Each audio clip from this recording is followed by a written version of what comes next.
Épisode 5, volumen Philweten 4. Ce matin-là, les premiers rayons de l'aurore avaient enfin réussi à percer l'épaisse couche de nuages et de brouillard qui obscurcissait notre quotidien depuis le début de l'automne.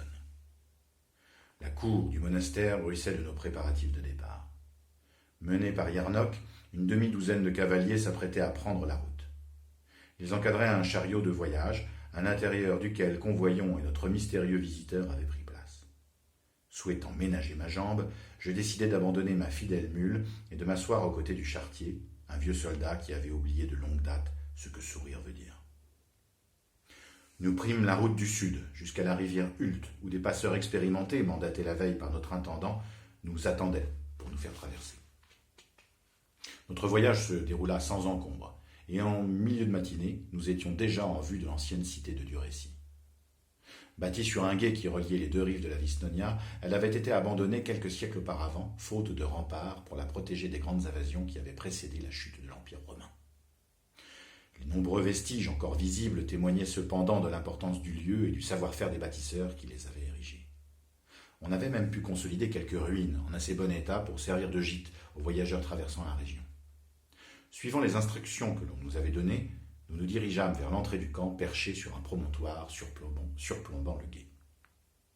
Je fus impressionné par l'intelligence avec laquelle les hommes du Nord avaient aménagé l'endroit. Une aire à l'intérieur de la place avait été défrichée, laissant toutefois çà et là quelques arbres dont les frondaisons atténuaient les effets de la pluie. Autour du camp, une ligne d'épais buissons avait, elle aussi, été épargnée pour faire office de rempart végétal. Grâce à ces dispositifs tout simples, une petite place forte s'élevait désormais sur l'éminence, et il aurait été bien compliqué d'en déloger les occupants, sans livrer une bataille coûteuse en hommes. Deux gardes, à l'air farouche, nous accueillirent et nous guidèrent à l'intérieur de l'enceinte. Alors que le chariot ripait sur le chemin caouteux qui menait au centre du campement, je me rendis compte que quelque chose n'allait pas. Des hommes en armes grouillaient entre les nombreuses tentes de toile et de lin qui avaient été montées entre les arbres, tandis que d'autres gesticulaient autour des feux. Tous affichaient une mine affreuse où se lisaient la fatigue et la nervosité. On avait l'impression que personne ici n'avait fermé l'œil de la nuit. Gudrod nous salua en levant la main, bientôt rejoint par Margit qui marchait comiquement, jambes légèrement écartées, son ventre semblant prendre chaque jour plus d'ampleur. Yarnock ne s'embarrassa pas plus que d'habitude de protocole. « Que se passe-t-il ici ? Cet endroit pue l'angoisse. » « Nous avons eu un problème cette nuit, répondit Margit en se passant une main sur le front. On nous a volé l'objet. C'est une plaisanterie, tonna Yarnock. Je voulus m'approcher du soldat pour lui signifier à quel point il était inconsidéré de hausser le ton au milieu d'un camp de guerriers sanguinaires, mais Dieu merci, la toile du chariot s'écarta à ce moment-là pour libérer ses occupants. Dès qu'il eut mis pied à terre, le mystérieux personnage fonça droit sur Gudrod, puis, une fois planté devant lui, souleva sa capuche d'un geste solennel, libérant ainsi une longue tresse brune entremêlée de fils de couleur. Les Morlériennes exprimèrent bruyamment leur surprise en découvrant son visage. Leur commanditaire était une femme. Tous les regards étaient rivés sur elle, comme c'était le cas chaque fois qu'elle apparaissait en milieu d'une assemblée. Elle suscitait invariablement chez ceux qui la côtoyaient un mélange d'admiration et de jalousie. La première fois que je l'avais vue, c'était à la cour du défunt Nominoé. Elle n'avait que 15 ans et faisait déjà tourner la tête des hommes de son rang. Mais c'est le fier Salin qui finit par l'épouser. Issue d'une vieille famille du Léon, elle était d'une beauté renversante et possédait une intelligence bien supérieure à celle du commun. Elle avait mis ces deux atouts au service exclusif de l'ambition de son mari. Ces deux-là formaient un couple étrange et fusionnel, fidèle à une seule cause, la leur. Lorsque l'avant-veille j'avais reconnu sa voix dans l'abbatiale, je n'en avais pas été étonné outre mesure.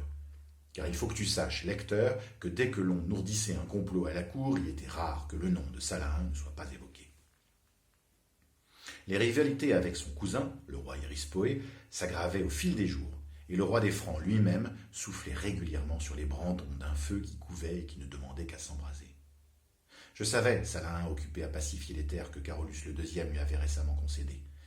S'il avait demandé à son épouse de se charger en personne de cette mission, il ne faisait aucun doute que celle-ci devait revêtir pour lui une importance capitale. Une fois la surprise passée, elle s'adressa à tous d'une voix douce, avec juste le soupçon d'autorité nécessaire pour garder son auditoire attentif. Il est, je pense, grand temps de cesser les cachotteries. Je vais dorénavant parler à visage découvert. Mon nom est Wembrit. Elle fit ensuite une pause, en profitant pour fixer le ventre rond de Margit, puis elle s'adressa à Gudrod.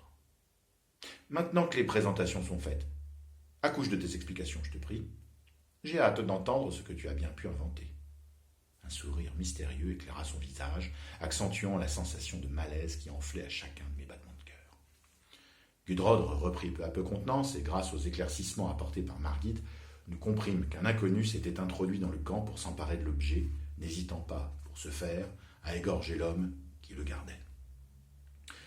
Les hommes du Nord avaient passé le reste de la nuit à le rechercher, mais le voleur paraissait s'être bel et bien évaporé. Yarnock cria à l'affront, au coup monté, et finit par demander à Wembrit de donner l'ordre de lever le camp. L'épouse de Salarin le pria de se calmer et s'adressa à Gudrod.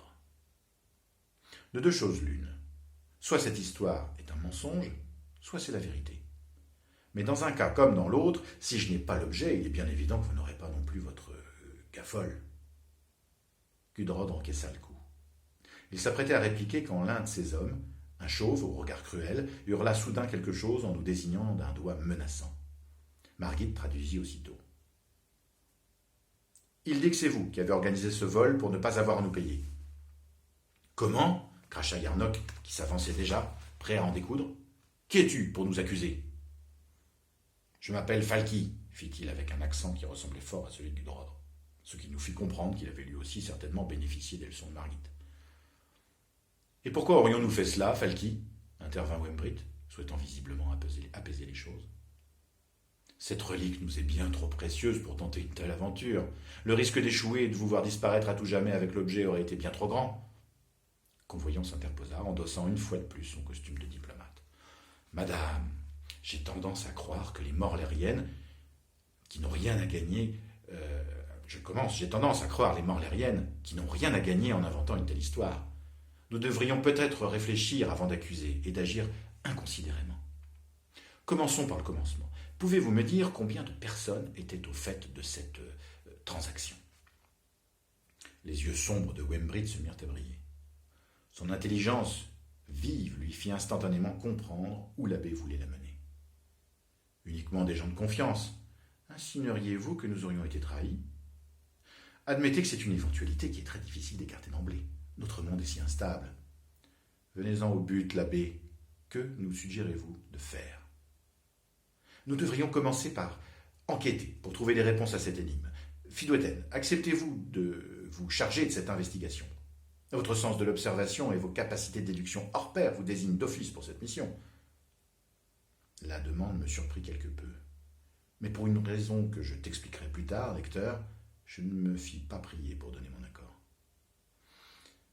Rapidement, on proposa cette solution à Gudrod, qui, à notre grand étonnement, demanda à consulter ses hommes. Rassemblés autour de nous, les guerriers votèrent à main levée la validation de mon statut d'enquêteur. Mais leur chef ajouta une condition. Margit devait me seconder dans ma tâche. Une façon sans doute d'être le premier informé de l'avancée de mes recherches. Personne n'y vit d'inconvénient, à l'exception évidemment de l'intéressée elle-même. Wembrit. Quel gâchis. Autant d'énergie dépensée et tout cela pour quel résultat ? Nous voici revenus au point de départ. J'aurais dû écouter Yarnock. Ces Morlériennes sont la traîtrise incarnée. C'était une vraie folie de leur faire confiance. Mais comment faire autrement ? La tombe de Gerfred se trouvait loin dans les terres franques, et il n'était pas envisageable de reproduire l'erreur de Nominoé. Nous ne pouvions arriver à nos fins que par l'entremise de la ruse antique qui vit Ulysse et ses Grecs utiliser un vaisseau de bois pour pénétrer au cœur du territoire ennemi. Mais même si ce Gudrod n'a rien de commun avec la classe noble des temps anciens, je jure ici que s'il choisit de se jouer de moi, son retour sera bien plus pénible et éprouvant que celui du roi d'Ithaque. Cela, devant Dieu, j'en fais le serment. Cependant, Convoyant a raison, il faut envisager le pire.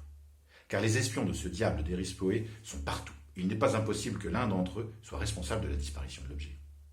Si tel est le cas, nous devrons envisager de changer nos plans. Avec la relique en sa possession, le roi n'aurait plus de limite à son pouvoir, et nous devrions, hélas, envisager une solution plus radicale. Salahin, mon mari, est prêt à cette éventualité, et il s'y est préparé. je le sais. Puissions-nous ne jamais devoir en arriver à de telles extrémités. Ah, tout cela me désole. Je sais que beaucoup pensent que seule l'ambition nous motive. Mais il n'en est rien. Pour ma part, en tout cas, je n'ai qu'un seul désir, que tout cela puisse se résoudre dans le calme, la paix et la diplomatie. Mais nous vivons une époque où, hélas, aucune de ces valeurs ne prospère. C'est justement ce à quoi il nous faut remédier, et quel qu'en soit le prix à payer, car on ne construit pas un nouveau monde sans raser les ruines de celui qui l'a précédé. Alors que nul n'en doute, quoi qu'il arrive, et quels que soient les obstacles qui se présenteront devant nous, nous n'hésiterons pas un instant à faire ce qui doit être fait.